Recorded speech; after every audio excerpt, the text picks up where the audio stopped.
Welcome and thank you for joining me today. My name is Moez Ali, and I'll be doing a session for next 45 minutes for machine learning with PyCaret. Okay, and those of you who don't know about me, I'm a data scientist with around 10 years of experience in solving business problems, mostly in healthcare and public sector industry, but I do have a professional consulting experience as well. Very active open source contributor by background. I'm a chartered accountant, so member of ACMA, CGMA, CPA, CMA.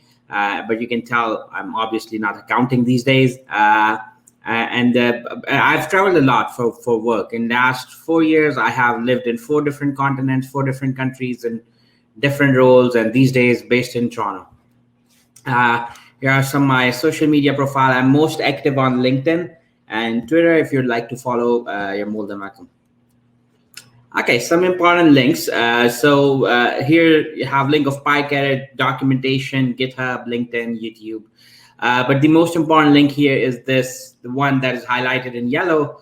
This is a GitHub repo, PyCaret/PyCaret-demo-CAMDEA. And everything that we're gonna do today, including this presentation, all of it is already on GitHub account. So you can download this or clone it from GitHub. Okay, we have in 2021, one of our goal is to focus on building a strong community around PyCaret, and we have recently started a Slack channel. So if you are in this space and would like to follow and become part of our community, please join our Slack channel using this invite link here. Okay, so PyCaret, we'll talk about what is PyCaret, but in this presentation, you would find a lot of resources here. I'm just leaving them here in these slides. These are tutorials, video tutorials, notebooks, written articles.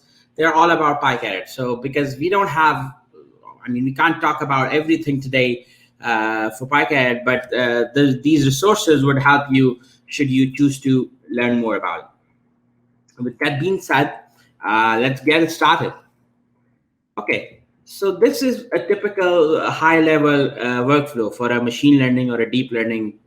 Let's stay to machine learning, but this is a high-level workflow for a machine learning project. You start with data, you perform ETL in whichever environment you want, and then you prepare your data for modeling, and then from this point onward, you start training your models. And training models, if we zoom into this side only, this is a very high level, but if I go into a granular life cycle, so this is how it looks like. You start with business problem, you have an objective predefined already, hopefully, and then you collect data, you analyze it, so EDA and everything, but then you start by splitting your data into train and test set. You handle different data types differently. So if you have numeric columns, they have different methods and techniques to handle them. If you have categorical columns, ordinal columns, you have different methods. If data has missing values, you impute missing values. And again, there are 10,000 different methods to impute missing values. And then for non-numeric data, you have to do some kind of encoding. It could be as simple as one hot encoding, but it could be also target encoding or anything else, right? There are different ways to do it. Then sometimes, depending on what kind of experiments you are performing, you might need to perform scaling of some form, z-score normalization or min-max normalization, tangent normalization, depending on the problem. And then there are some nonlinear transformations that, depending on the problem you apply, like Box-Cox transformation or Yo-Johnson transformation, or stuff like that, right? Then you do feature engineering, which includes interaction, creating new features, polynomial features, trigonometric features, or any kind of information embedding that you can get out of your data set. And then you finally start, after this long streak of pre-processing steps, we normally call them pre-processing, you start by training model. And you have 2 choices broadly. One, the old way, where you split your data into train and test set. Normally there are 3 sets, and sometimes people mix up with validation and test set. But for simple reasons, let's say there are 2 splits, train and test set, and then you can evaluate, train your model on train set, evaluate your model on test set, and then pick a final model and deploy it. And what what has started to happen now in more like modern way is you would split your data set into train, test, and validation, but you would perform some kind of cross validation on your training environment, on your training data set, so that instead of one metric that you would evaluate on one test set, you would evaluate now one metric on multiple resamples. That's cross validation in a nutshell, right? And then you would average the score out of all the validation, and then you would refer that to a mean accuracy score instead of accuracy score. So point being of doing all that, point being you have to, because you are training multiple models in different scenarios, in different pre-processing scenarios, you need a yardstick to track again, right? Track against.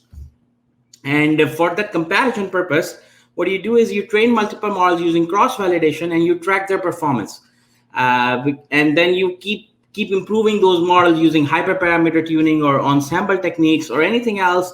But at the end of the day, your goal is to navigate through this entire diagram multiple times and then select one model, which I'm going to use the word interchangeably with pipeline, because you are not actually finalizing a model, but instead an entire pipeline, right? So you have to repeat this process n number of times to find that one model and then deploy it in production. So this, you can tell, this is also, I would say, a simplification of the actual process that looks like in real life. But you can tell as you are doing all this, it's obviously, it would take a lot of time of yours to do all this, track all this, and stay organized. So efficiency. And then also the kind of metadata that you generate when you are doing all this is huge. Even if you train just 10 models, the number of hyperparameters, the metrics, different folds, it's a huge metadata management efforts that you'll have to make manually. So to solve that problem, we've created PyCaret. So what is PyCaret?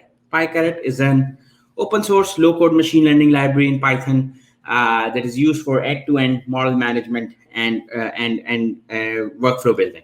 Okay. The three features that I normally say about PyCaret is it's easy to use. It's a productivity tool.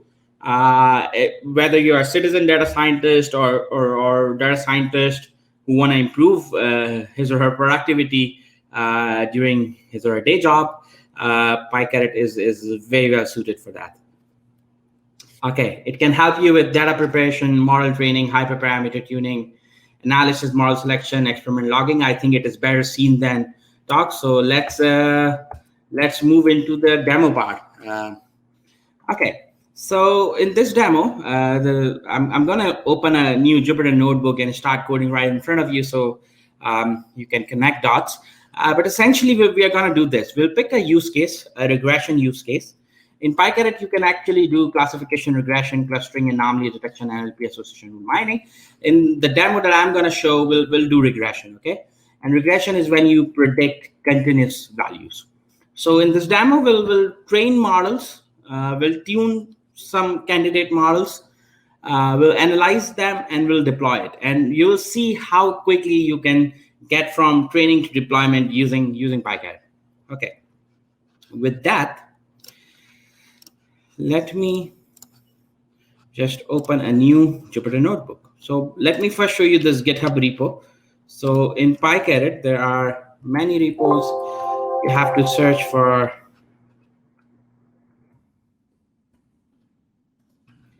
So this is the repo, and you can see this is the presentation. This is the presentation that I'm using right now. And these are all the notebooks. So you can check it out at your own time. But let me go ahead and create a new empty notebook. And let me call it regression example. All right, first thing first, you can install PyCaret like this. It has two versions.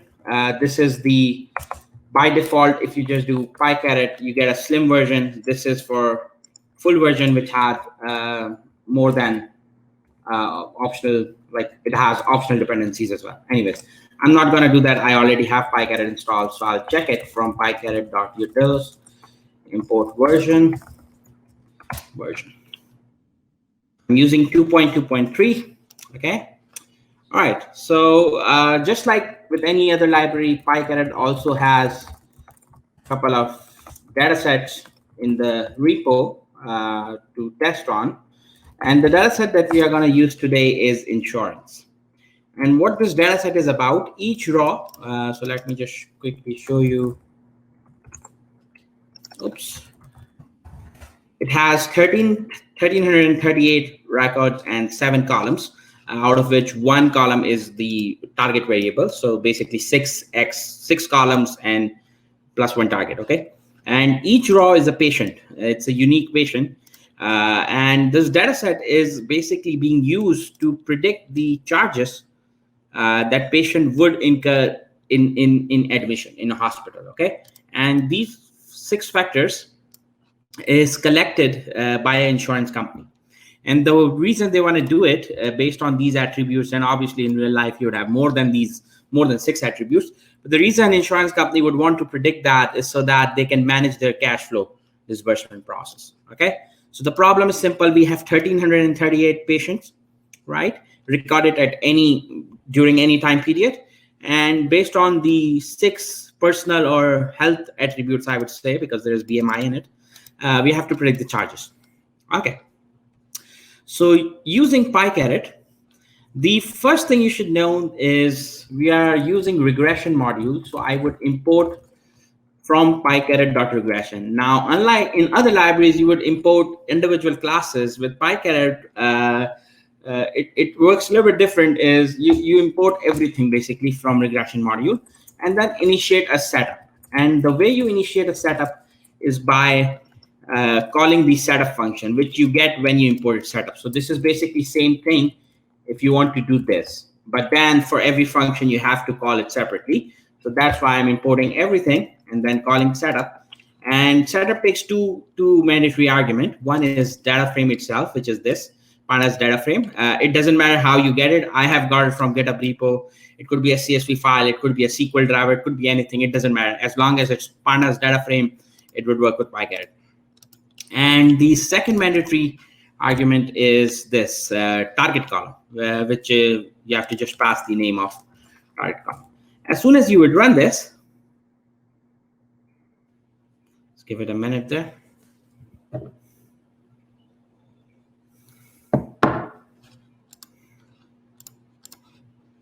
As soon as you run this, you would get this. Following data types have been inferred automatically. If they are correct, please press enter to continue. So let's review. Age is numeric. Yes, that's right. Sex is categorical. That's right too. BMI is numeric. That's right. Children, categorical. It's numeric, but I could argue that there would be only 4 unique values, so I wouldn't mind consider it categorical. Smoker, categorical. Region, categorical. Perfect. So let me agree with this. Let's say enter. I'm okay. So it would now go ahead and complete the setup. And setup would return you a lot of important information. And let's see. So it would tell you what's the shape of the data. Are there any missing values? How many of them were numeric? How many of them were categorical? Were there ordinal features? Are there high cardinality features? What's the transform train set? What's the transform test set? So this setup function would basically split the data between train and test set for you. Okay, and then you have so many settings here, different knobs that you can play with. Okay, and I'm gonna talk about a few of them, and one most important is this one, log experiment. I'm gonna set it to true, and then I'm gonna pass the experiment name as insurance1, and we'll rerun this command. Press enter. And perfect. This time, log experiment is true, and then I have my insurance1, which is my experiment name. And the benefit of that is in the background, what we are doing is now that you have asked us to log this experiment, we are gonna log each and everything that you're gonna perform today. So we would basically have a blueprint of everything, and then you can visualize it using a web server. And we are using MLflow for our logging compartment. So you can initiate a MLflow server from your notebook or command line. I'm going to do it from notebook. just by typing MLflow UI. And then it would start a server on your local host with the port 5000. All right, so now you can see I have this nice web server on my local host, and you can see this insurance one is created here. And what we see here is at this start time, I have initialized the session 6B75, which is same as if you were to go here, 6B75. So this is a unique session ID. And then if you click on it, it would basically store everything for you. Okay, so all that knobs and settings that I don't know how you would have otherwise stored, maybe in an Excel file or something like that, but you don't have to worry about it, but in the background, because it would store everything for you. And at the same time, it would create this transformation pipeline and it would save it in your local computer. Okay, and if you see this location, this is a pickle file. This is a pickle file, and I will show you later on how I would visualize this for you in a minute, so it gets more clear. But the point is, the server is logging everything, and then there are many people using this server. So basically, your entire team's work is accumulated here. So it's kind of a management tool for you too. Okay, once the setup is done, let me just skip this.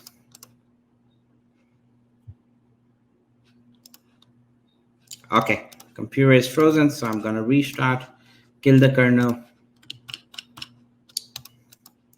just quickly restart everything.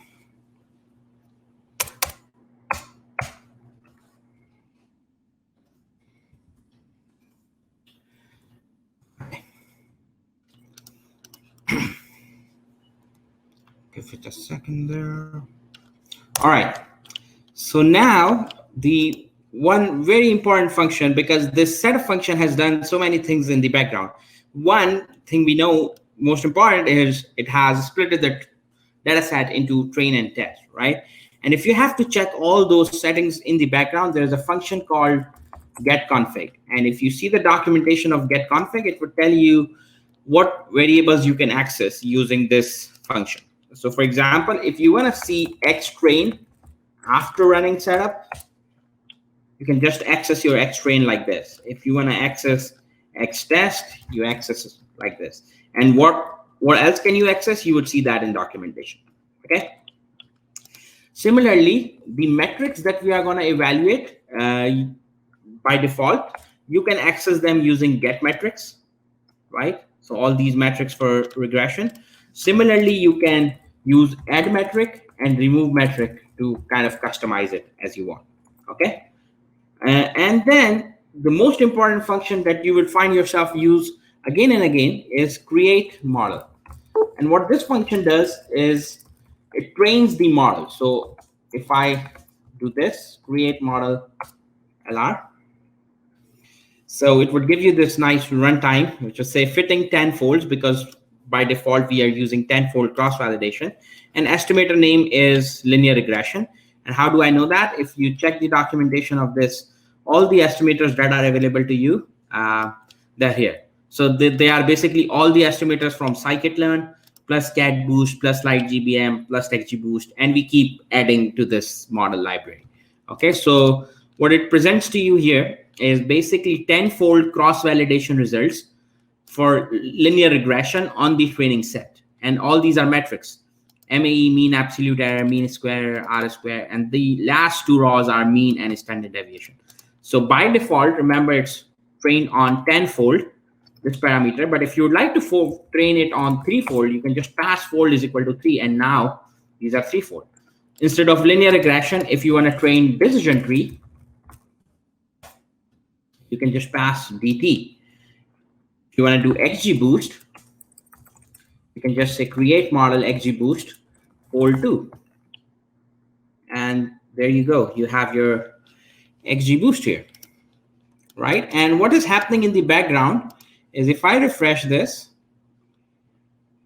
now you see you have multiple runs. We have created 2 linear regression, decision tree, extreme gradient boosting. And if you click on that, it would store all the hyperparameters. Not only that, it would store the actual model pipeline, entire pipeline as a pickle file. And it would give you a YAML file for Conda environment if you want to deploy it in Docker. And it would also store the grid that you just see in the Jupyter notebook, this one. It will also store it as a HTML. So if you are using systems where you want to show it in some kind of formatted table, you can use this, right? At the end of the day, it is just a file. Okay, so this is for training functions. Similarly, there's a function called tune model. So if I come here, so this is my decision tree. Let's see. So decision tree with 71% R squared. There's a function called tune model, which takes the train model. So when we do this, create model DT, this trains a decision tree with default hyperparameters, okay? And what I mean by that is, if I just show you print DT, this is decision tree regressor with all these default settings. Now let me tune it just by passing into tune model.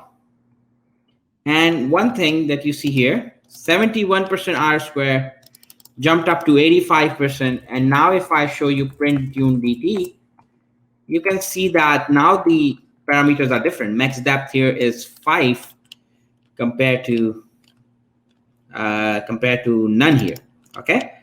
Again, similarly, there are many ways to tune hyperparameters of model, and there's Bayesian grid search, random grid search, there's hyperopt implementation, there is Optuna implementation, and all of them has different interfaces. So you actually, if you have to use all the different methods to tune your model, you have to learn all the different interfaces, and they are really different. So by default, when you say tune model, we are using the random grid search from scikit-learn, but you actually have option to change that. So for example, if I show you the documentation of tune model, you have an option to pass search library and search algorithm. And if you scroll down, search library takes a couple of values. By default is scikit-learn, but you can change it to scikit-optimize, in which case it would use skopt, Bayesian grid search. You could change it to tune sklearn if you want to use it on Ray cluster. So if you have huge data sets and you want to tune them on clusters, you can use that. You can also use Optuna, and let me show you how you do it. So just by doing this, search library is equal to Optuna, you can now have a tune DT. So at the end of the day, this is a decision tree model that you would use to predict something in production, okay? But it's just a different way the algorithm would search the hyperparameter space, and we can actually see if the result was different. So scikit-learn random grid search returned 8564, and this is actually worse, like 30 points down.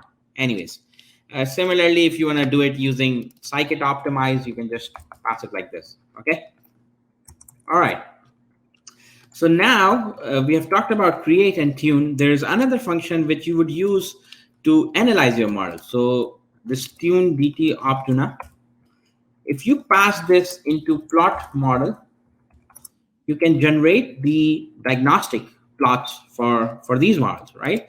And you can generate them in a high scale too. So if you are writing a research paper and you need high resolution, you can just pass a scale parameter and get a high resolution graphic too. But essentially, if you check the documentation for this, there are various types of plots available: residual error, Cook's plot, RFE, learning, feature importance plot, like anything that you could think of commonly that are used, they're here. I'm not gonna show all of them, but there is a very helpful function called evaluate model. So instead of using plot model, if you use evaluate model, it would print this nice UI for you, and you can actually just select the plots that you want to see. Okay, it's basically the same thing. It is using plot model internally, but instead of you doing manually, you can do it this way. But it would only work in Jupyter Notebook, this one, evaluate model. Okay, but in practice, the way you would use PyCaret is you would initialize the setup, right? And right after that, what you will do is you would run this function that we call compare models. And what it does is, in the background, it would run create model inside a loop, and train all the models from model library and give you the average cross-validated result on training set. So this is all training set, okay? So mean absolute error, mean square error, RMSE, R square, RMSLE, MAPE, and training time in seconds, okay? And if you want to change these metrics, let's say you want to get rid of MAPE, for example, we talked about this. You can use the function remove metric and add metric to do that, okay? All right. Let's give it a second.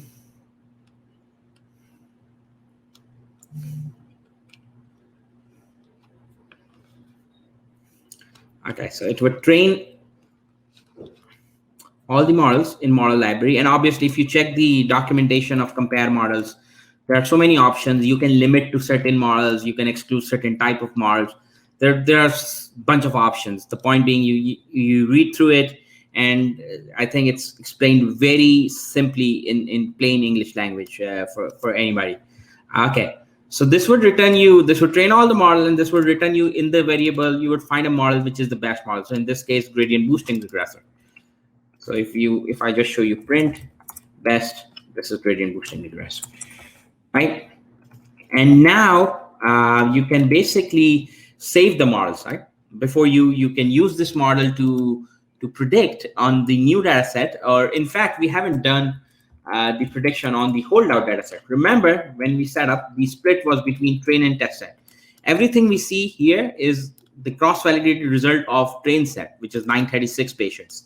We haven't tested the performance on test set yet, and we haven't used test set yet. It is locked. It would only be used after you call the predict model. So let me call predict model on my best model. Okay, so 8385 R square on my test set compared to 8585 on my training set, cross-validated predictions. And in terms of mean absolute error, which is the actual unit, it's not much different. So $2,561 versus $2,529. So it is only off by like $40. So I wouldn't bother investigating that, but normally that would mean overfitting or underfitting. But in this case, let's assume, and not just assume, but we are okay with this model GBR, which is stored in the best variable. Now we can go ahead and just save it. Save model best model during training. And you can obviously give the full path here, blah, blah, blah, but I'm not going to give the path. So it would save it in my local drive, local folder, like current folder. And now I can just load this model back.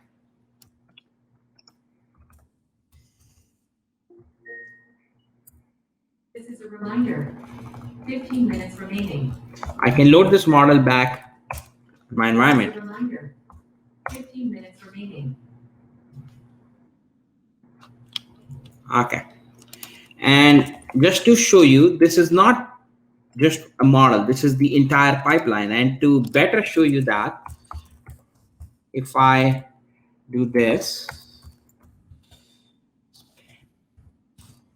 and this is just a utility function from scikit-learn, and if I now show UL, so this is basically just a graphical representation of this. So look at this. This is the entire pipeline, and model is just the last part of it, gradient boosting regressor. But there are so many other things here. So imputer as well. There is a dot inference as well. There is a categorical data replacement strategy in place, and several others. So all these pass-through is all those pre-processing features that we didn't utilize. So normalization, transformation, everything that you do in setup would in one way or other would reflect here, okay? And then finally, you can, after you load this model, you can simply pass in the new data. Let's say, so I have this data, right? I don't have any unseen data, but let me just create a copy of this and then new drop. I'm gonna drop charges column, x is equal to 1, in place is equal to true. And now in my new data set, I don't have charges column. I'm gonna use that L variable, which is my pipeline. I'm gonna use that predict model L data is equal to new. And here is my prediction. So this is the original data frame and then the predictions attached to it. This is how simple it is. Now you can either do this, you can schedule this as script, or you can wrap it around a front end front end Flask app or a Streamlit app or something like that. And I have a sample here for a Streamlit app. I'm gonna quickly go into my folder, and I have Streamlit run app.py. So basically, I have created a very simple front end that would take the input from users. So these 6 inputs and generate this label for you. This is how it looks like. It has 2 mode, online mode and batch mode. So batch mode would basically, you would upload a CSV file and it would give you a prediction out. Let's try online mode first. So 25, female, BMI, blah, blah, blah, children, smoker, region, and then if you predict, you get some kind of output, which is basically equivalent to what you get here.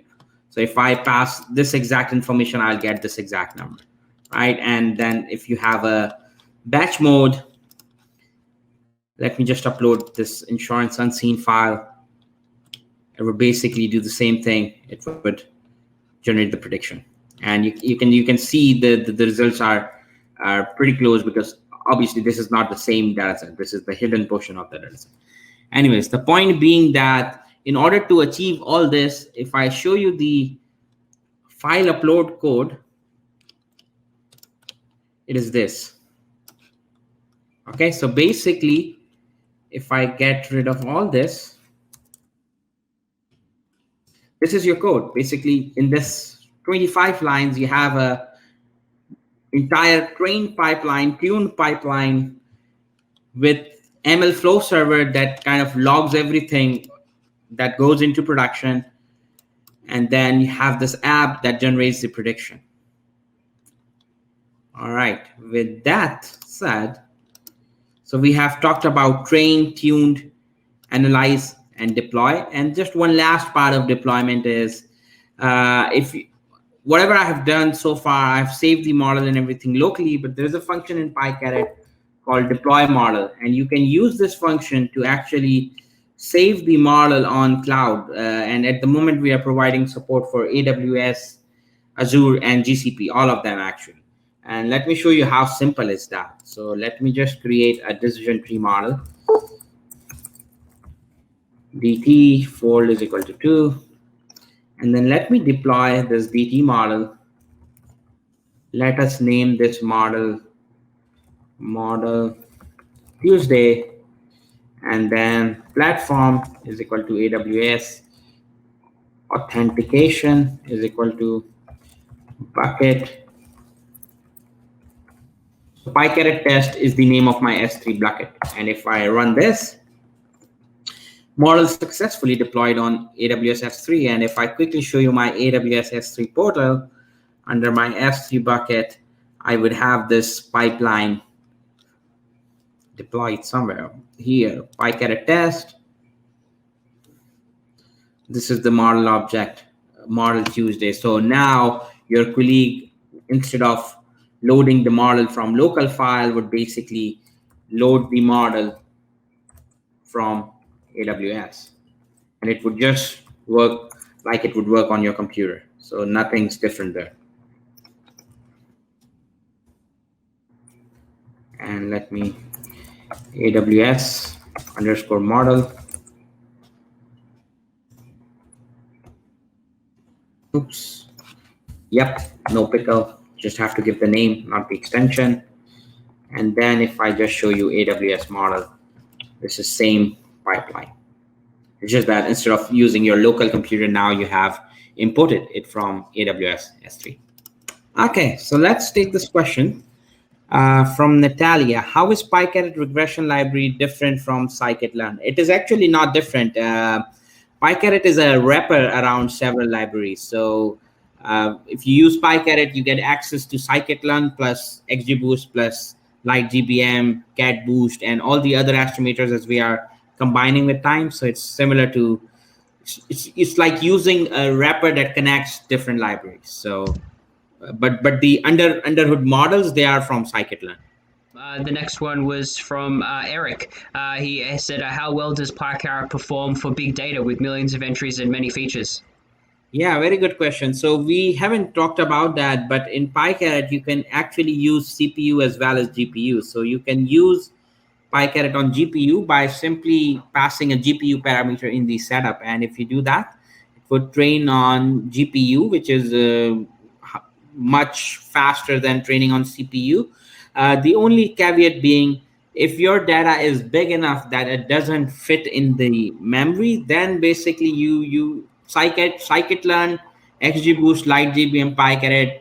You cannot use any of that. If you cannot fit your data in memory, you have to go in some kind of parallel processing like Spark or Dask or something like that. But there is a Dask integration coming up with PyCaret in future too. We'll jump to Natalia's question. She said, what method is used in tune model function and grid search? So by default, we use the random grid search from scikit-learn, and we have predefined grids for all the untrained estimators. But there are 4 other libraries you can use when tuning models. You can use HyperOpt, you can use Optuna, you can use TuneSKlearn, and you can also use scikit-optimize. So you would get all the Bayesian grid search and everything. So all the common methods, 8, 9, 10 methods, they are there in the exact same interface. That's the reason you would use PyCaret. I think that answers it precisely. Yeah. Does PyCaret have explainability features like model agnostic method implementations? 100%. So if you can still see, can you still see my screen? We can. Yep. Okay. So basically, interpret model is your friend. If you just call interpret model, you would get Shapley interpretation of all the trained models. Yulin has asked, can we directly pick the best model by the metric on the test set to avoid overfitting? Yeah, you can. There is a parameter called cross_validation in compare model. Set that to false, and it would select the final model based on test set. What shortcut did you use to show function documentation in Jupyter Notebook? Very cool tutorial. Thanks. Thank you. So you can either type help, so help of setup, or you can press Shift tab, and it would open this dialog for you. Said, after searching PyCaret's documentation, I could not find any functions for generalized linear models, mixed effect models, and survival analysis. Could you please consider adding these basic regression models to PyCaret? The Python package stats model has these functions. Any comments on that? Yeah, it's in the pipeline. It's in the pipeline. He's on it, Eric. He's got it in the pipeline there. Way to go. And the last question for Moez this evening, can we increase the number of feature importance to see the feature importance plot? Yeah, that's a good one. So basically, there are 2 plots for feature importance. One is, if you can see my screen, one is feature, and the other one is feature_all. So feature_all would show all the features. So you can see this has selected the top 10, and this would basically show you all the features.